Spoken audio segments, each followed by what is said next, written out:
Baik, bismillahirrahmanirrahim. Assalamualaikum warahmatullahi wabarakatuh. Alhamdulillah, wassalatu wassalamu ala rasulillah wa ala alihi wa sahbihi wa mawalah, amma ba'd. Allahumma la sahla illa ma ja'altahu sahla wa anta taj'alul hazna idha syi'ta sahla. Rabbi shrah li sadri wa yassir li amri wahlul 'uqdatam min lisani yafqahu qawli. Alhamdulillah, segala puji bagi Allah yang dengan taufik dan nikmat yang Allah berikan kepada kita, Allah mudahkan kita untuk menjalankan kewajiban salat subuh secara berjamaah, dan setelahnya kita lanjutkan dengan bermajelis bersama, memahami, mempelajari firman Allah. Dan kita sampai pada surat An-Nisa di ayat 75 ya. Di ayat 75 ya. Dan sekarang kita akan masuk pada ayat yang ke-76. Baik, kita terjemahkan terlebih dahulu dari ayat 76. Bismillah ya. Alladzina,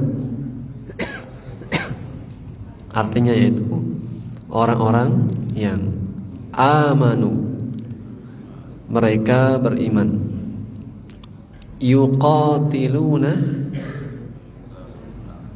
mereka berperang ya, qital atau jihad ya, fi sabilillah, di jalan Allah. Sekali lagi, alladzina amanu, orang-orang yang beriman, yuqatiluna fi sabilillah, mereka berperang di jalan Allah. Walladzina kafaru, dan orang-orang kafir, yuqatiluna, mereka berperang ya, sama ya. Tadi di awal yuqatiluna, juga orang-orang kafir yuqatiluna fi sabilit taghut, di jalan taghut. Fa, maka qatilu fi'il amr, perangilah, fi'il amr ya, qatilu, perangilah, awliya asyaitan, wali-wali syaitan. Aulia jamak dari wali. Wali satu, kalau jamak aulia. Inna sesungguhnya, kaida tipu daya, syaitan kana adalah dhaif, lemah ya. Taib, sempurna dari awal. Alladzina amanu yuqatiluna fi sabilillah.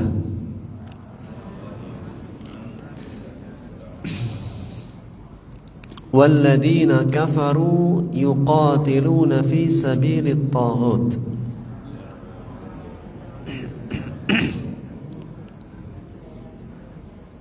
Dan orang-orang kafir berperang di jalan taghut. Fa maka qatilu awliya asy-syaitan, perangilah wali-wali syaitan. Inna kaida syaitan, sesungguhnya tipu daya syaitan, kana dha'ifa, itu lemah atau adalah lemah.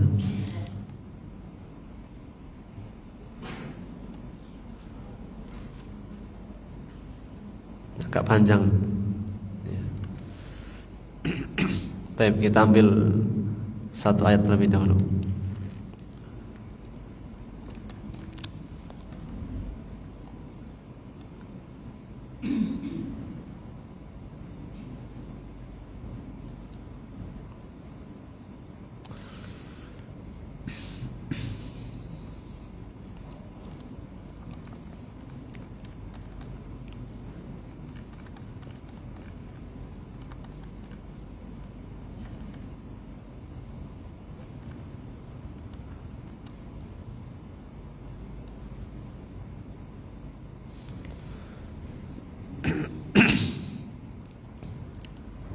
Firman Allah Subhanahu wa taala, alladzina amanu, orang-orang yang beriman, yuqatiluna fi sabilillah, mereka berperang di jalan Allah. Walladzina kafaru, dan orang-orang kafir, yuqatiluna fi sabilit taghut, mereka berperang di jalan taghut. Faqatilu awliya asy-syaitan, maka perangilah wali-wali syaitan. Inna kaida syaitani kana dha'ifa, sesungguhnya tipu daya syaitan itu lemah. Munasabatul ayati lima qablaha, korelasi ayat ini dengan ayat yang sebelumnya.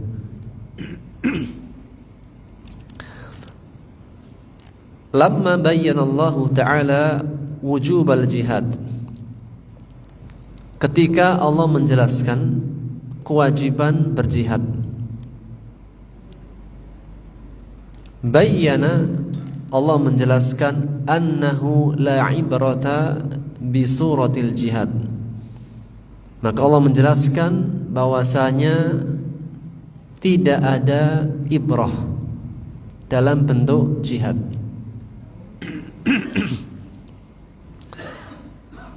Cara berjihad itu banyak macamnya.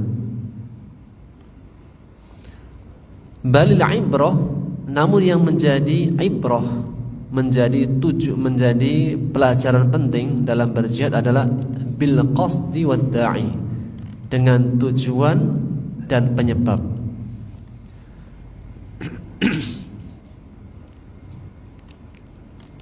Dalam berperang tentunya banyak jenis dan macamnya.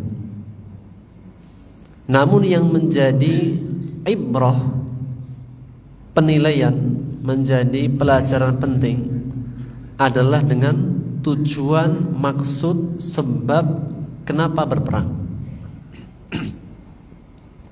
Fal umuru bimaqasidiha wa ghayatiha.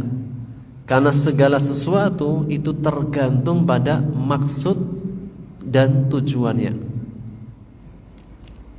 Dalam berperang,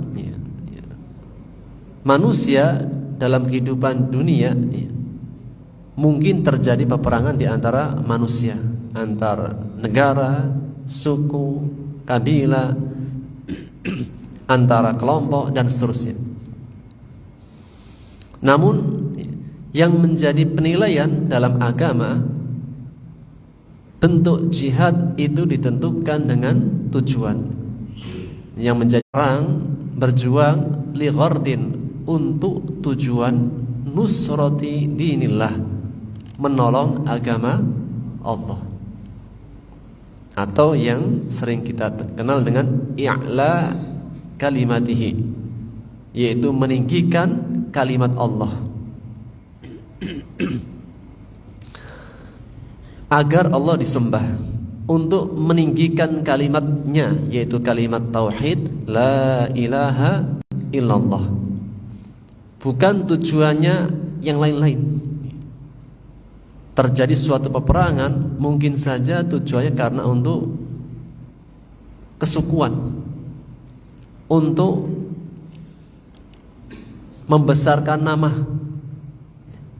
untuk mendapatkan pujian. Maka semua tujuan-tujuan tersebut tidak mendapatkan ibrah, tidak mendapatkan penilaian yang benar di sisi Allah. Namun yang menjadi al-ibrah, ibrah penilaian dengan tujuan yang benar, yaitu menolong agama Allah, menegakkan kalimatnya. Wal kafirun, ini berbeda dengan keadaan orang-orang kafir. Yuqatiluna fi sabili taghut, mereka berperang di jalan taghut. Dan makna taghut yaitu segala sesuatu yang melampaui batas dari yang diikuti, ditaati dan diibadahi daripada selain Allah. Walam yaktafi bibayan qaunil qital, dan tidak cukup dengan menjelaskan adanya peperangan yang diperintahkan. Yang adanya peperangan tersebut yang diperintahkan, peperangan yang diperintahkan muqayyadan bikaunihi fi sabilillah. Peperangan itu muqayyad, diikat, dikaitkan, bikaunihi, karena fi sabilillah, karena adanya di jalan Allah. Jadi peperangan itu menjadi ibrah, tujuannya benar, karena muqayyadan, terikat, terkait dengan tujuannya adalah menegakkan kalimat Allah fi sabilillah, yaitu di jalan Allah. Tujuannya menolong agama Allah, menegakkan kalimatnya, dan di jalan Allah. Karena mungkin ada jalannya syaitan. Wa yasabilul haq, dan itulah adalah jalan yang benar. Wal adl, dan keadilan. Sehingga tujuan daripada adanya peperangan yaitu untuk menegakkan kalimat Allah, menolong agama Allah, kalimat tauhid. Sebagaimana Rasulullah sallallahu alaihi wasallam tidaklah dalam peperangannya melainkan untuk menyegarkan, menyebarkan kalimat Allah, mengeluarkan manusia dari penyembahan manusia kepada penyembahan Allah Subhanahu wa taala. Sebagaimana kisah di antara kisah para sahabat ketika diminta datang ke Rustum, maka diutuslah sahabat yang mulia bernama Rib'i. Maka ketika Rib'i datang menghadap Rustum, maka terjadilah dialog di antara keduanya. Maka bertanya Raja Rustum kepada Rib'i al-Ansari, bima ji'tum, dengan tujuan apa kalian datang kepada kami? Maka Rabi mengatakan, ibta'athana Allah, kami diutus oleh Allah Subhanahu wa ta'ala, linukhrijal ibad min ibadatil ibad ila ibadati rabbil ibad. Sesungguhnya kami diutus kepadamu wahai Raja Rustum, untuk mengeluarkan manusia dari penyembahan manusia kepada penyembahan Rabbul Ibad, Tuhannya manusia. Maka disebutkan, sesungguhnya kami datang, tujuannya adalah untuk mengeluarkan manusia, menyelamatkan manusia, memerdekakan manusia dari menyembah manusia kepada menyembah Rabbul Ibad, Rabbnya manusia. Wa min dhiqid dunya ila si'atiha, dan mengeluarkan manusia dari sempitnya kehidupan dunia menuju kelapangan. Karena syariat dan perintah Allah dibangun di atas dasar al-adl, yaitu keadilan. Adapun perintah dan larangan manusia seringnya dibangun di atas dasar kezaliman, itu menyempitkan keadaan manusia dalam kehidupannya. Wa min juril adyan ila adlil Islam, dan dari jur yaitu kezaliman agama-agama menuju kepada keadilan Islam. Inilah yang disebutkan oleh Rib'i Al-Ansari ketika ditanya, kenapa kalian datang kepada kami? Maka dia mengatakan, sesungguhnya kami datang kepadamu untuk mengeluarkan manusia dari penyembahan manusia kepada penyembahan Rabbnya manusia, dan dari sempitnya dunia menuju luasnya kehidupan dunia, dan dari kezaliman undang-undang manusia menuju kepada keadilan Islam. Wa inqadil mustad'afin, setelah berperang tujuannya untuk menegakkan kalimat Allah, kemudian di jalan Allah. Setelahnya motivasi yang kedua adalah inqadul mustad'afin, menyelamatkan orang-orang yang lemah, al-madlumin, yang mereka terzalimi, minadh dhulmi, dari kezaliman. Kehidupan manusia akan senantiasa siapa yang kuat dia yang menindas. Kebiasaan dari kehidupan manusia, siapa yang kuat dia yang akan menindas. Dia yang akan menjadikan kaum yang lemah sebagai budaknya, sebagai yang diambil kebaikan-kebaikannya oleh sesuatu yang kuat. Maka di antara hadirnya Islam yaitu inqadul mustad'afin, memberikan pertolongan, menyelamatkan orang-orang yang keadaannya lemah, yang dizalimi. Karena senantiasa seringnya di mana di sana ada yang kuat, kemudian ada yang lemah, maka sifat manusia zalim. Sifat manusia itu kalau tidak zalim, bodoh. Sebagaimana firman Allah ketika menyebutkan awal mula amanah. Allah menyebutkan tentang awal mula amanah. Allah pernah menawarkan amanah kepada langit, gunung-gunung dan bumi. Maka langit, gunung-gunung dan bumi, mereka itu menolak tawaran tersebut karena khawatir tidak bisa mengemban amanah. Namun amanah tersebut hamalahal insan, dibawa oleh manusia. Dan Allah menyebutkan sifat manusia, innahu kana zaluman jahula. Sifat manusia memiliki sifat zalim, jahul, bodoh, tidak tahu. Tidaklah manusia jatuh dalam perbuatan yang salah, tidak benar, maka perbuatan salahnya satu dari yang dua. Kalau tidak zalim, jahil. Dia berbuat salah, maka kesalahannya itu satu dari dua. Satu, zalim. Dua, jahil. Zalim atas dasar hawa nafsu. Siapa yang mendahulukan hawa nafsunya, maka dia berpotensi berbuat zalim. Jika hawa nafsu yang sudah berbicara, maka tidak penting baginya mana yang hak, mana yang benar, mana hak, mana yang bukan, mana yang halal, mana yang haram. Ketika jiwanya zalim dan kezalimannya atas dasar hawa nafsu. Atau yang kedua, ketika dia berbuat salah, maka kesalahannya yaitu jahil.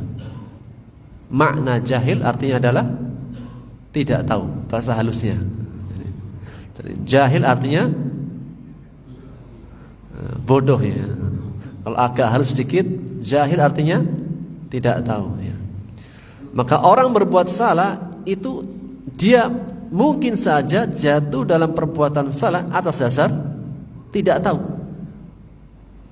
Datang ke masjid tiba-tiba kencing, mungkin terjadi, mungkin. Kenapa?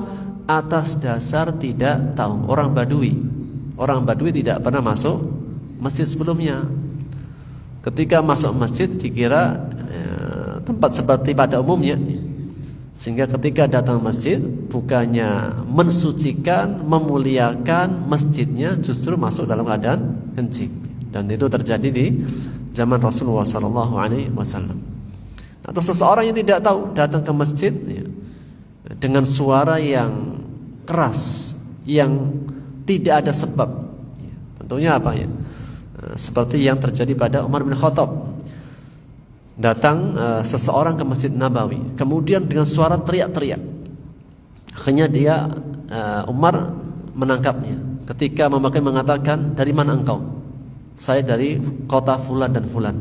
Maka dia mengatakan, seandainya engkau adalah orang Madinah, asli orang Madinah, la'uja'tuka, aku pasti akan memberikan pelajaran kepadamu.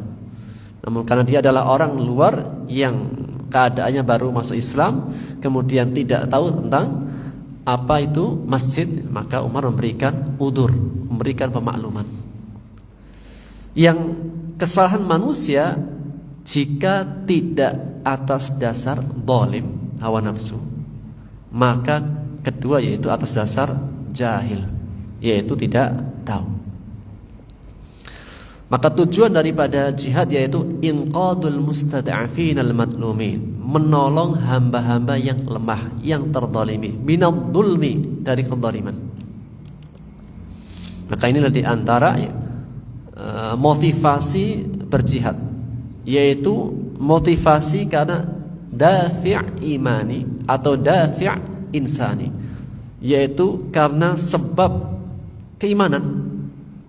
Allah yang memerintahkan untuk berperang. Apa tujuannya? Menolong agamanya, menegakkan kalimat Allah, agar kalimat tauhid itu yang tinggi, agar kalimat tauhid itu didengar, dikenal. Semua manusia mengetahui tentang kalimat tauhid, yaitu tujuannya mengeluarkan manusia, membebaskan manusia dari penyembahan manusia kepada Rabbul Ibad, Rabbun Nas, penyembahan kepada Tuhannya manusia. Dan yang kedua yaitu motivasinya untuk menyelamatkan orang-orang yang lemah. Dan Islam, sebagaimana yang kita sebutkan kemarin tentang kisah Hilful Fudul, Rasulullah SAW mengatakan dan mengingat tentang peristiwa Hilful Fudul. Ketika ada orang-orang terzalimi, meskipun bukan dari sukunya, kabilahnya, ketika datang ke Mekah, beliau mengatakan, la in tu'itu lastajabt. Seandainya aku diseru lagi untuk menegakkan hilful fudul, menolong orang-orang terzalimi, maka aku pasti akan memenuhi panggilan tersebut. Alladzina amanu, orang-orang yang beriman, yuqatiluna fi sabilillah, mereka berperang di jalan Allah. Ai innal mu'minina haqqa, sesungguhnya orang-orang mukmin yang hak, yang sesungguhnya.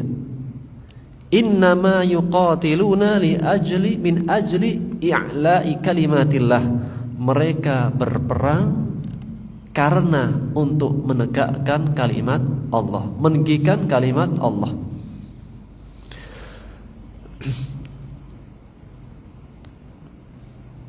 Sebagaimana hal ini yang disabdakan Rasulullah sallallahu alaihi wasallam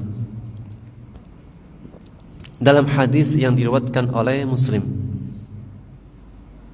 dari sahabat Abu Musa al-Ash'ari radhiyallahu anhu, ia mengatakan, anna rajulan a'rabiyan, sesungguhnya ada seorang laki-laki a'rabiyan, badui, atan Nabi sallallahu alaihi wasallam, yang datang menghadap kepada Rasulullah sallallahu alaihi wasallam. Faqal, maka beliau bertanya, ya Rasulullah, wahai Rasulullah, ar-rajul yuqatilu lil maghnam, ada seorang laki-laki yang dia berperang lil maghnam, lil ghanimah, untuk mendapatkan ghanimah. Dia berperang tujuannya untuk mendapatkan ghanimah. War-rajul yuqatilu liyudkar, yang kedua laki-laki ikut berperang supaya dirinya yudkar, dikenal. Jadi orang-orang mengenalnya sebagai seorang pejuang.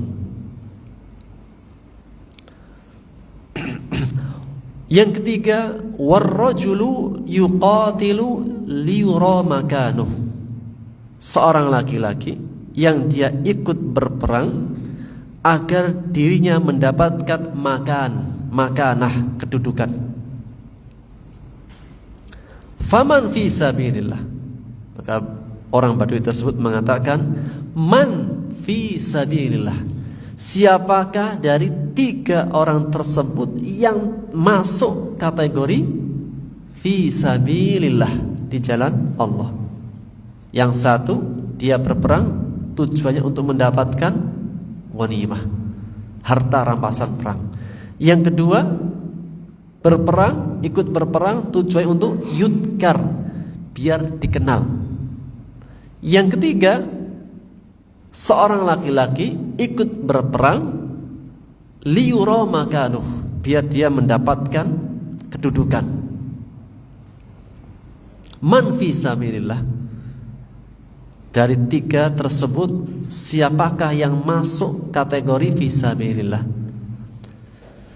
Faqala Rasulullah sallallahu alaihi wasallam, maka Rasulullah sallallahu alaihi wasallam menjawabnya bersabda, man qatala, barang siapa yang berperang, litakuna kalimatullahi a'la, agar supaya kalimat Allah, kalimat tauhid, a'la, menjadi tinggi, menegakkan kalimat Allah, fahuwa fi sabilillah, maka dia di jalan Allah. Rasulullah tidak memperinci apakah yang satu, ataukah yang dua, ataukah yang tiga, enggak. Tapi ketentuannya seseorang dikategorikan fi sabilillah jika tujuannya untuk kalimatullahi hiyal ulya, agar menegakkan, meninggikan kalimat Allah. Maka satu dari tiga tersebut mana Pak yang masuk? Yang berperang untuk mendapatkan ghanimah, yang berperang untuk dikenal, yang berperang untuk mendapatkan kedudukan, mana yang masuk? Tidak ada yang masuk. Dikategorikan dia berperang di jalan Allah jika tujuannya adalah i'la, litakuna kalimatullahiyal ulya, agar kalimat Allah itu yang tinggi, bukan dirinya, untuk dikenal manusia, mendapatkan pujian, mendapatkan kedudukan, mendapatkan ghanimah, harta rampasan perang yang banyak. Enggak. Jika tujuannya itu semua, maka semuanya itu tidak ada penilaian di jalan Allah. Semuanya yang mendapatkan penilaian di jalan Allah adalah fi sabilillah. Jika berperangnya di jalan Allah, tujuannya adalah i'la kalimatillah, meninggikan kalimat Allah, yaitu kalimat tauhid la ilaha illallah.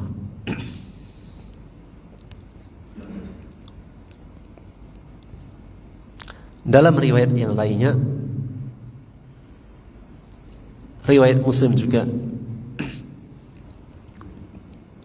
su'ila Rasulullah sallallahu alaihi wasallam, Rasulullah SAW ditanya, anir rajul, tentang seorang laki-laki,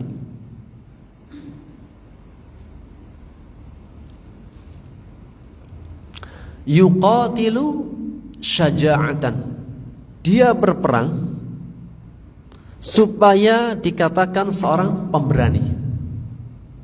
Dia memang pemberani, orang yang punya nyalinya.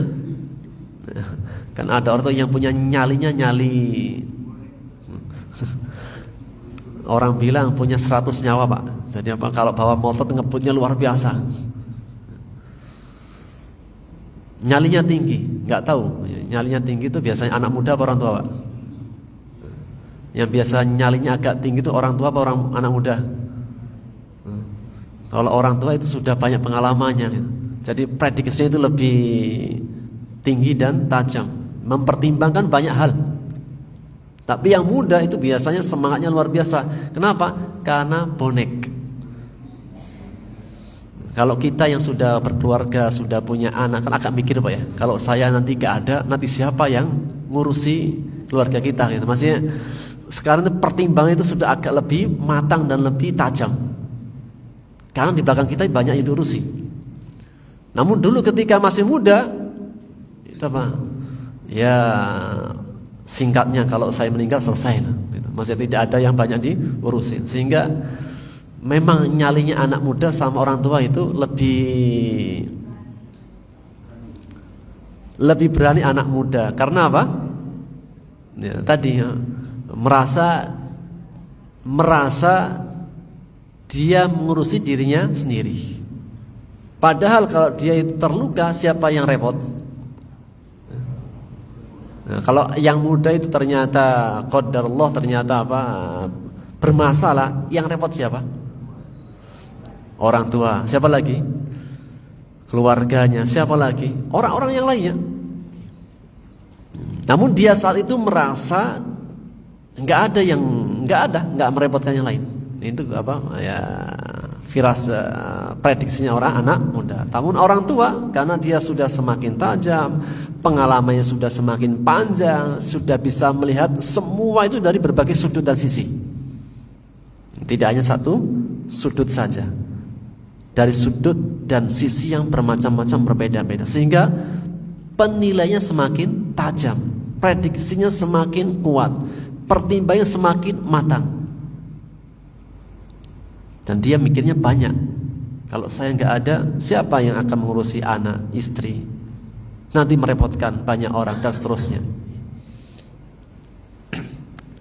Kembali kepada hadisnya. Anir rajul yuqatilu syaja'atan. Seorang lelaki yang dia itu ikut berperang syaja'ah, biar dilihat pemberani.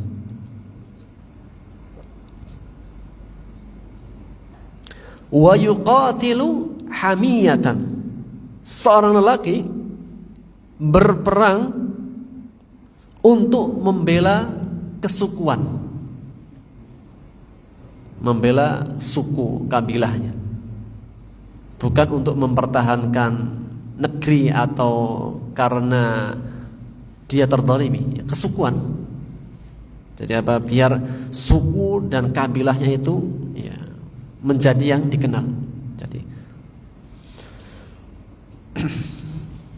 wa yuqatilu riya'an, dan dia berperang untuk mendapatkan riya, penilaian dari manusia, pujian manusia, riya.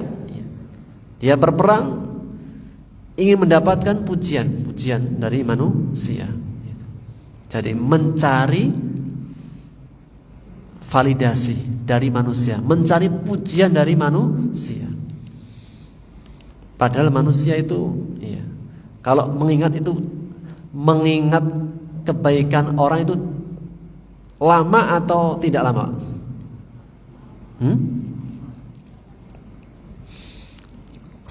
Manusia itu menyebut nama kebesarannya itu lama atau tidak lama? Tidak lama.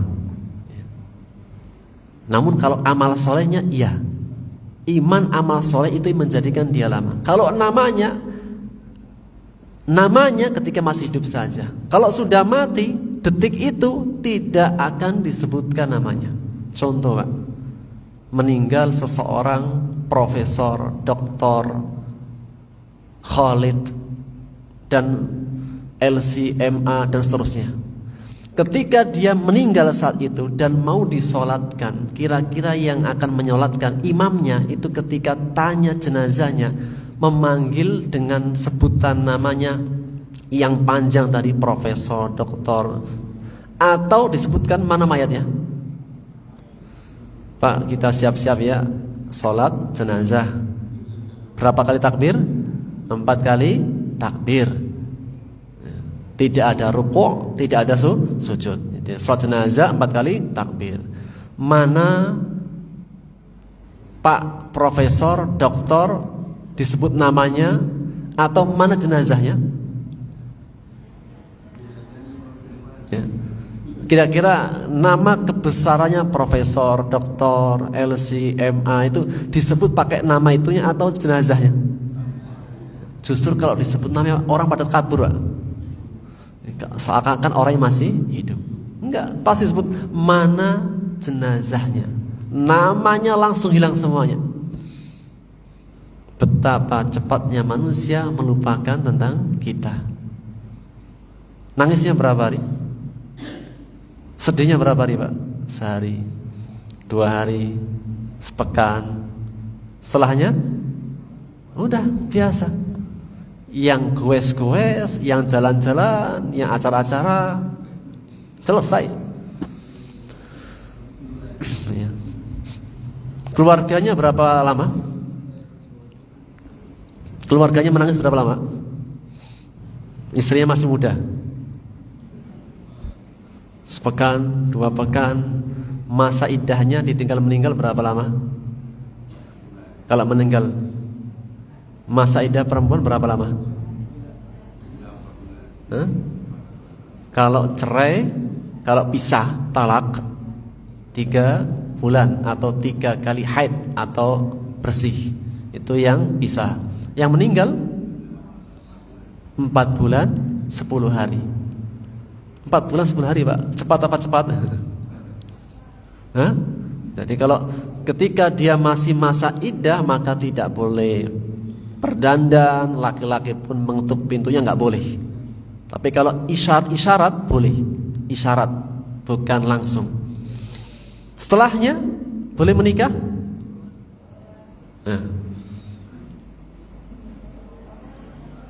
Istrinya boleh menikah. Masya Allah, cepat sekali jawabannya.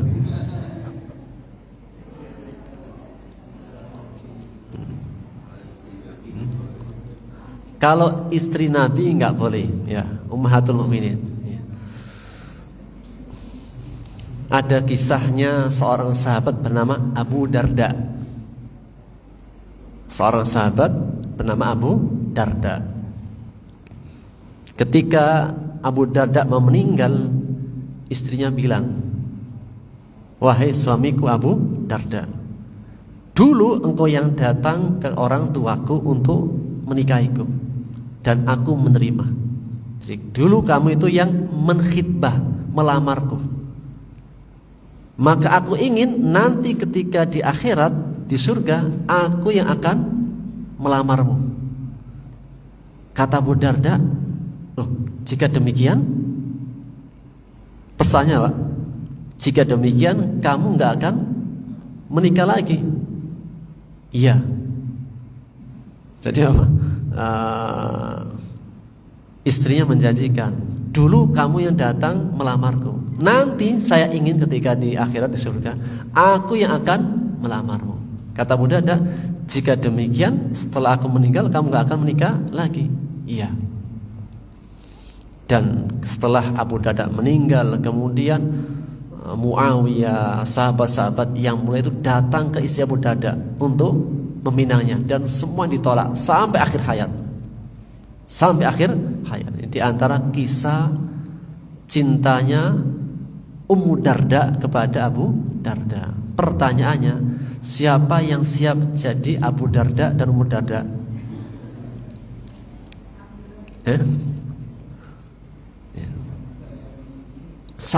Kok bisa sampai Ummu Darda itu yang mempertahankan statusnya, dan Abu Darda kok bisa mengambil hati istrinya?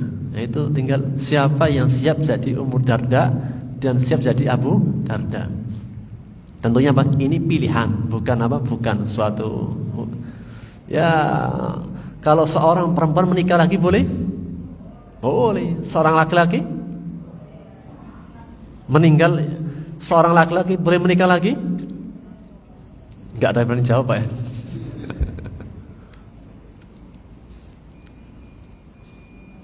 Kembali kepada hadisnya. Seorang ikut berperang syaja'atan karena biar dikatakan pemberani. Yang kedua, hamiyatan, kesukuan. Ketiga, riyaan, biar mendapatkan pujian. Man fi sabilillah, siapakah dari mereka yang termasuk dikategorikan fi sabilillah? Maka beliau mengatakan, man qatala litakuna kalimatullahi al-ulya fahuwa fi sabilillah.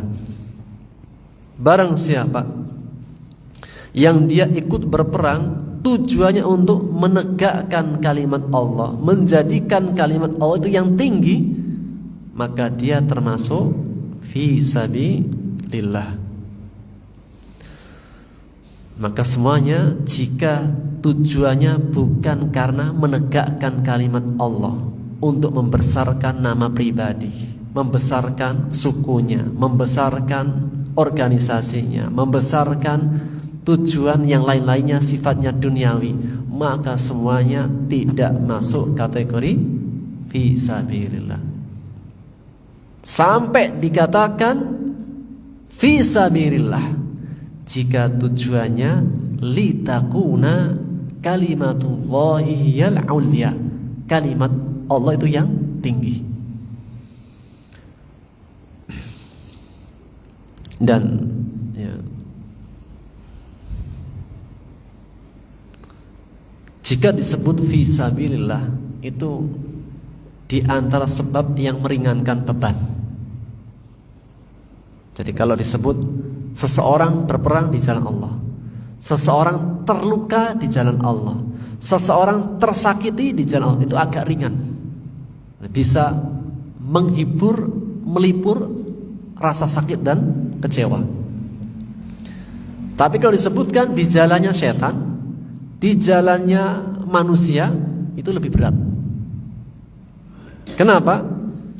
Karena jika dia di jalan Allah, ada harapan semua yang dialami menjadi catatan kebaikan. Tapi jika di jalan bukan jalannya Allah, dia tidak punya harapan. Harapan ke setan, dan setan hanya memberikan tipuan belaka. Sehingga diantaranya kita bisa lihat dalam firman Allah dalam surat An-Nisa nanti di ayat 104. Ketika Allah berfirman, wala tahinu fi ibtigha'il qaum. Wahai orang-orang beriman, jangan pernah merasa lemah hati. Jadi lemah, berputus asa dari rahmat Allah, kemudian sudah tidak merasa tidak punya sandaran, merasa tidak punya penguat dalam hidup. La tahinu fi ibtigha'il qaum. Jangan pernah orang mukmin itu merasa kehilangan sandaran. Jangan pernah merasa lemah. Kenapa? Allah sebutkan ilatnya, sebabnya. In takunu ta'lamun fa innahum ya'lamun. Jika kalian, hai orang-orang beriman, terluka di jalan Allah, terluka dalam kehidupan, fa innahum ya'lamun, sesungguhnya mereka pun terluka. Jadi orang baik itu ada gak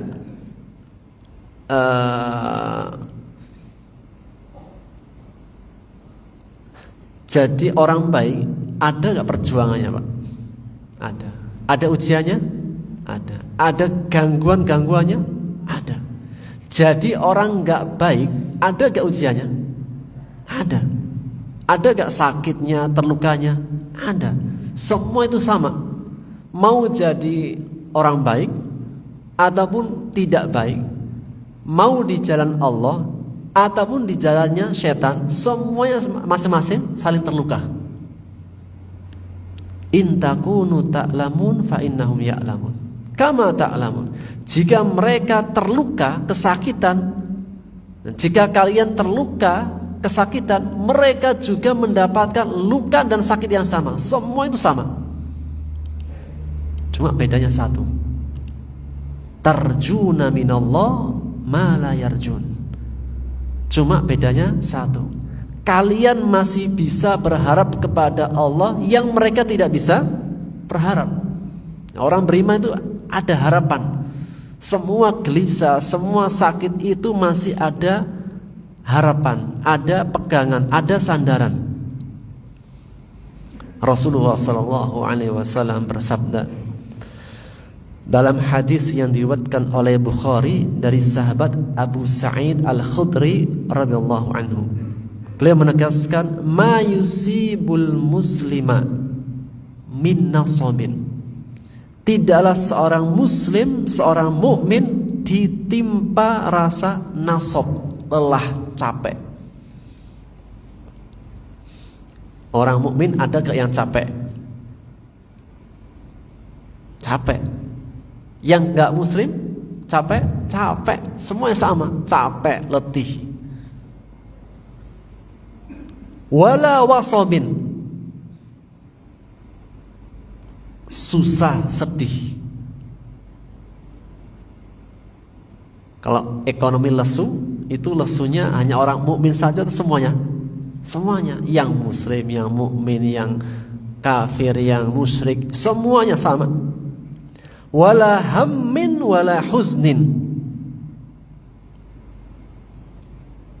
sedih, khawatir, gundah gulana. Wala adan wala ghammin, gangguan-gangguan kecil dalam kehidupan. Hatta syaukah yushakuha, sampai duri yang menusuk dirinya. Ya. Makan ikan gurame, ya.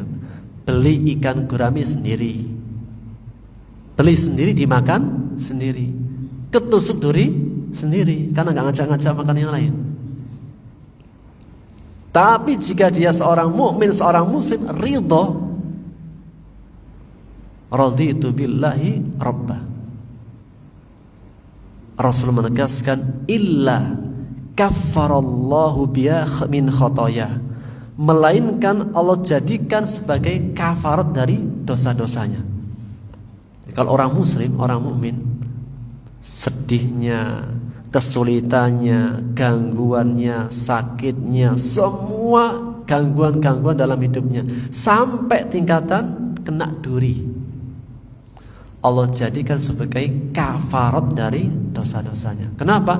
Orang mukmin punya sandaran, punya pegangan, punya harapan kedua yang tidak dimiliki yang tidak muslim. Allah mengatakan, wa tarjuna minallah ma la yarjun, dan kalian masih bisa berharap kepada Allah yang mereka tidak bisa berharap.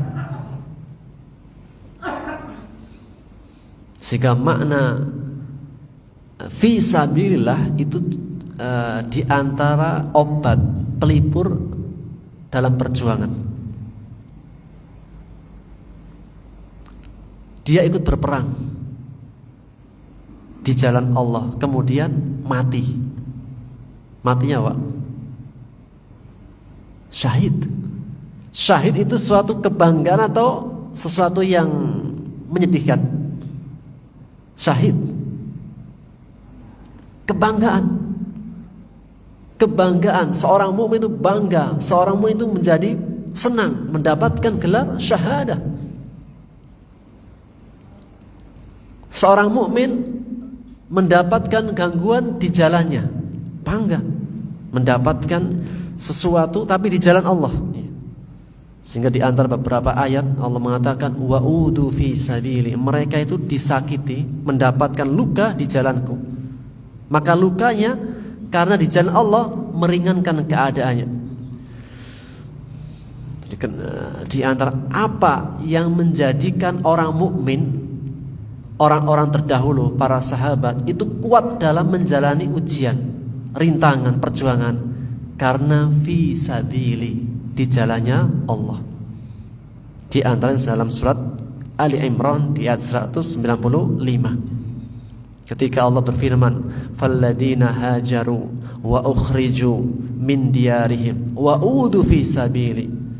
Orang-orang yang mereka berhijrah, mereka diusir, mereka disakiti, mendapatkan gangguan, disakiti fi sabili, namun di jalanku, itu menjadi sebuah pelipur. Seorang sahabat yang mulia, Qurra, para penghafal Quran, ketika diminta untuk mengajari kemudian Haram ibnu Milhan, seorang sahabat yang mulia hafal Quran, dia diminta datang untuk mengajari Quran di suku kabilah yang lain. Sesampai di suku dan kabilah yang dia diminta untuk mengajari, ternyata dia dijebak, kemudian ditombak. Jadi apa? Dia itu diminta untuk mengajari Quran di suatu suku kabilah, ternyata dia dijebak. Nyampe di tempat, bukanlah dimuliakan, namun dia justru dibunuh, ditombak. Ketika ditombak, dia mengatakan fustu wa rabbil Ka'bah. Jadi ditombak dari belakang, maka darahnya muncrat. Ketika darahnya sudah keluar muncrat, maka dia membasuh ke mukanya dan mengatakan fustu wa rabbil Ka'bah, demi Allah aku menang. Sampai yang membunuhnya itu bertanya-tanya, ini menang apa? Jadi di antara yang ikut membunuhnya itu sampai dia masuk Islam. Kenapa? Dia bertanya-tanya, fustu wa rabbil Ka'bah, kita bunuh dia, kita jebak dia, dia yang mati, kok bisa masih mengatakan fustu wa rabbil Ka'bah, demi Rabbnya Ka'bah, fustu, aku menang. Maka di antara yang membunuh itu bertanya-tanya, apa? Menang apa? Akhirnya dia bertanya-tanya, kemudian justru dia masuk Islam. Ternyata apa? Dia menang karena fi sabilillah, karena di jalan Allah. Sampai tingkatan para sahabat itu lukanya, sakitnya, terbunuhnya mengatakan fustu wa rabbil Ka'bah, aku menang demi Rabb Ka'bah. Sehingga lafaz fi sabilillah itu memberikan penghibur, menguatkan dalam setiap perjuangan di jalan Allah. Wallahu a'lam bishawab. Ini yang bisa kita ambil faedahnya. Insyaallah akan kita lanjutkan di pertemuan berikutnya. Kita akhiri dengan doa kafaratul majlis. Subhanakallahumma wa bihamdika asyhadu an la ilaha illa an astaghfiruka wa atubu ilaik. Assalamualaikum warahmatullahi wabarakatuh.